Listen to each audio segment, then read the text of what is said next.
ನಾಯಕತ್ವ ಜಟಾಪಟಿಗೆ big twist ಕೊಟ್ಟಿದ್ದಾರೆ ಡಿಕೆಶಿ. ದೆಹಲಿ ದಂಡಯಾತ್ರೆಗೂ ಮುನ್ನ ಸ್ಫೋಟಕ ಹೇಳಿಕೆಯೊಂದನ್ನ ಕೊಟ್ಟಿದ್ದಾರೆ. ನಾಯಕತ್ವ ಜಟಾಪಟಿಗೆ ಬಿಗ್ ಟ್ವಿಸ್ಟ್ ಕೊಟ್ಟಂತಹ ಡಿಕೆಶಿ ದೆಹಲಿ ದಂಡಯಾತ್ರೆಗೂ ಮುನ್ನ ಸ್ಫೋಟಕ ಹೇಳಿಕೆಯನ್ನ ಕೊಟ್ಟಿದ್ದಾರೆ. ಕೈ ಟ್ರಬಲ್ ಶೂಟರ್ ಡಿಸಿಎಂ ಡಿಕೆ ಮಾರ್ಮಿಕವಾಗಿ ಮಾತನಾಡಿದ್ದಾರೆ. ನಾನು ಮತ್ತು ಸಿದ್ದರಾಮಯ್ಯ ಮಾತಾಡಿಕೊಂಡಿದ್ದೀವಿ. ಏನು ಮಾತಾಡಿಕೊಂಡಿದ್ದೇವೆ ಅಂತ ನಮಗಷ್ಟೇ ಗೊತ್ತು. ನಾವು ನಮ್ಮ ವರಿಷ್ಠರು ಎಲ್ಲಾ ಮಾತನಾಡಿಕೊಂಡಿದ್ದೇವೆ ಎಂದಿದ್ದಾರೆ. ನಾವೆಲ್ಲ ಕದ್ದು ಮುಚ್ಚಿ ಏನೂ ಮಾತಾಡಿಲ್ಲ ಅಂತ ಡಿಸಿಎಂ ಹೇಳಿರುವಂಥದ್ದು. ನನ್ನ ಪರವಾಗಿ ವಿರುದ್ಧವಾಗಿ ಹೇಳಿಕೆ ಕೊಡಬಹುದು. ಹೇಳಿಕೆ ಕೊಡೋದ್ರಿಂದ ಯಾರಿಗೂ ಪ್ರಯೋಜನವಿಲ್ಲ, ನಮ್ಮಲ್ಲಿ ಯಾವುದೇ ಗೊಂದಲವಿಲ್ಲ ಅಂತ ಈಗ ಡಿಸಿಎಂ ಹೇಳಿರುವಂಥದ್ದು. ಬಾಯಿ ಮುಚ್ಕೊಂಡಿರಬೇಕು ಅಂತ ಖರ್ಗೆ ಹೇಳಿದ್ದಾರೆ. ಅದನ್ನ ನಾವು ಪಾಲಿಸಿಕೊಂಡು ಹೋಗಬೇಕು ಅಂತ ಈಗ ಡಿಕೆ ಹೇಳಿರುವಂಥದ್ದು. ಸಿದ್ದರಾಮಯ್ಯ ಪುತ್ರನ ವಿರುದ್ಧ ಡಿಕೆ ಪರೋಕ್ಷವಾಗಿ ವಾಗ್ದಾಳಿಯನ್ನ ಮಾಡಿದ್ದಾರೆ. 5 ವರ್ಷ ಸಿದ್ದರಾಮಯ್ಯ ಸಿಎಂ ಅಂದಿದ್ದಕ್ಕೆ ಈಗ ಆಕ್ರೋಶ ಇದು. ನಾಯಕತ್ವ ಜಟಾಪಟಿಗೆ ಬಿಗ್ ಟ್ವಿಸ್ಟ್ ಕೊಟ್ಟಿದ್ದಾರೆ ಡಿಕೆಶಿ. ದೆಹಲಿ ದಂಡಯಾತ್ರೆಗೂ ಮುನ್ನ ಸ್ಫೋಟಕ ಹೇಳಿಕೆಯೊಂದನ್ನ ನೀಡಿದ್ದಾರೆ. ಕೈ ಟ್ರಬಲ್ ಶೂಟರ್ ಡಿಸಿಎಂ ಮಾರ್ಮಿಕವಾಗಿ ಮಾತನಾಡಿದ್ದಾರೆ. ನನ್ನ ಮತ್ತು ಸಿದ್ದರಾಮಯ್ಯರ ನಡುವೆ ಯಾವ ಗೊಂದಲವಿಲ್ಲ. ನಾನು ಸಿದ್ದರಾಮಯ್ಯ ಮಾತನಾಡಿಕೊಂಡಿದ್ದೀವಿ. ಏನು ಮಾತನಾಡಿಕೊಂಡಿದ್ದೀವಿ ಅದು ನಮಗಷ್ಟೇ ಗೊತ್ತು. ನಾನು ಮತ್ತು ನಮ್ಮ ವರಿಷ್ಠರು ಎಲ್ಲಾ ಮಾತನಾಡಿಕೊಂಡಿದ್ದೇವೆ. ಸಿದ್ದರಾಮಯ್ಯವರ ಜೊತೆಗೂ ಕೂಡ ಮಾತನಾಡಿದ್ದೇನೆ. ನಾವೆಲ್ಲ ಕದ್ದು ಮುಚ್ಚಿ ಏನು ಮಾತಾಡಿಲ್ಲ ಅಂತ ಡಿಸಿಎಂ ಹೇಳಿರುವಂಥದ್ದು.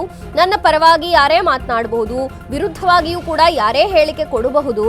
ಬರೀ ಹೇಳಿಕೆ ಕೊಟ್ಟ ಮಾತ್ರಕ್ಕೆ ಯಾರಿಗೂ ಏನೂ ಪ್ರಯೋಜನವಾಗೋದಿಲ್ಲ.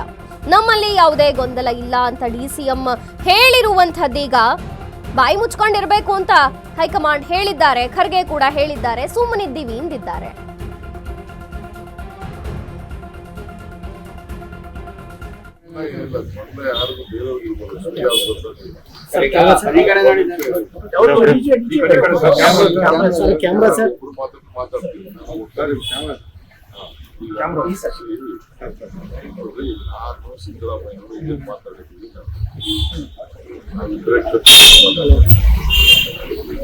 ಪಕ್ಷದ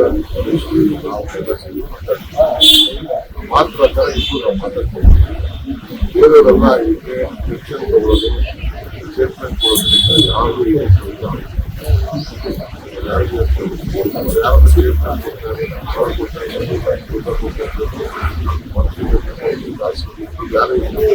ಪಾರ್ಟಿ ಡ್ಯಾಮೇಜಿಂಗ್ ಸ್ಟೇಟ್ಮೆಂಟ್ ಎಲ್ಲ ಬಾಯಿ ಮುಚ್ಕೊಂಡು. ಈ ಬಗ್ಗೆ ಹೆಚ್ಚಿನ ಮಾಹಿತಿಯನ್ನು ಕೊಡ್ತಾರೆ ಪ್ರತಿನಿಧಿ ದೀಪಾ. ಈಗ ಮತ್ತೆ ಸ್ಫೋಟಕ ಹೇಳಿಕೆಯನ್ನ ಡಿಕೆಶಿ ಅವರೇ ಕೊಟ್ಟಿರುವಂಥದ್ದು. ನಮ್ಮಲ್ಲಿ ಗೊಂದಲ ಇಲ್ಲ, ನಾನು ಸಿದ್ದರಾಮಯ್ಯ ಮಾತನಾಡ್ಕೊಂಡಿದ್ದೀವಿ, ವರಿಷ್ಠರು ಕೂಡ ಸುಮ್ಮನಿರೋಕೆ ಹೇಳಿದ್ದಾರೆ ಅಂತ ಹೇಳಿದ್ದಾರೆ. ಏನಿದೆ ಹೆಚ್ಚಿನ ಮಾಹಿತಿ?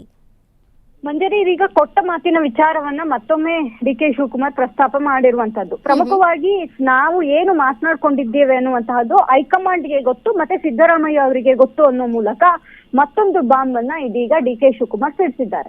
ಜೊತೆಗೆ ಯಾರ್ಯಾರು ಏನೇನು ಮಾತನಾಡ್ತಾ ಇದ್ದಾರೆ ಅದರಿಂದ ಯಾವುದೂ ಕೂಡ ಪ್ರಯೋಜನ ಆಗಲ್ಲ, ಅದು ಪಕ್ಷಕ್ಕೆ ಮಾತ್ರ ಡ್ಯಾಮೇಜ್ ಆಗುತ್ತೆ ಅನ್ನುವಂತಹ ವಿಚಾರವನ್ನು ಪ್ರಸ್ತಾಪ ಮಾಡೋದ್ರ ಜೊತೆಗೆ ಬಹಿರಂಗವಾಗಿ ಮಾತನಾಡುವವರ ವಿರುದ್ಧವೂ ಕೂಡ ಇದೀಗ ಎಚ್ಚರಿಕೆ, ಪರೋಕ್ಷವಾಗಿ ಎಚ್ಚರಿಕೆಯನ್ನು ಕೂಡ ನೀಡಿರುವಂತದ್ದು. ಅಂದ್ರೆ ಹೈಕಮಾಂಡ್ ಎಲ್ಲವನ್ನ ಗಮನಿಸ್ತಿದೆ, ಹೈಕಮಾಂಡ್ ಬಾಯಿ ಮುಚ್ಕೊಂಡು ಇರಿ ಅನ್ನುವಂತಹ ಮಾತನ್ನ ಹೇಳಿದೆ ಅನ್ನುವಂತಹದನ್ನ ಅವರು ಪುನರುಚ್ಚಾರವನ್ನ ಮಾಡಿರುವಂತದ್ದು. ಇದೆಲ್ಲದರ ನಡುವೆ ಅವರು ದೆಹಲಿಗೆ ತೆರಳೋದಕ್ಕೂ ಮುನ್ನ ಈ ಮಾತನ್ನ ಹೇಳಿರುವಂತಹದ್ದು.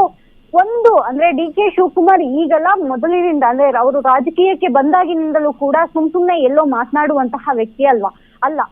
ಜೊತೆಗೆ ಯಾವುದು ಸ್ಥಳ, ಜೊತೆಗೆ ಪರಿಸ್ಥಿತಿ ಯಾವುದು ಅನ್ನುವಂತಹದನ್ನ ನೋಡ್ಕೊಂಡೇ ಸೂಕ್ಷ್ಮವಾಗಿ ಸೂಚ್ಯವಾಗಿ ಮಾತನಾಡುವಂತಹ ವ್ಯಕ್ತಿಯವರು.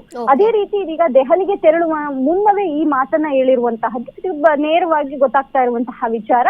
ಕೊಟ್ಟ ಮಾತು ಅನ್ನುವಂತಹದ್ದು ಹೈಕಮಾಂಡ್ಗೂ ತಲುಪಬೇಕು, ಜೊತೆಗೆ ರಾಜ್ಯ ನಾಯಕರಿಗೂ ತಲುಪಬೇಕು ಅನ್ನುವಂತಹ ನಿಟ್ಟಿನಲ್ಲೇ ಆ ಒಂದು ಹೇಳಿಕೆಯನ್ನ ನೀಡಿದ್ರ ಅನ್ನುವಂತಹದ್ದು ಕೂಡ ಸದ್ಯಕ್ಕೆ ಪ್ರಶ್ನೆ, ಜೊತೆಗೆ ಚರ್ಚೆಯೂ ಕೂಡ ಶುರುವಾಗಿದೆ. ಮಂಜರಿ.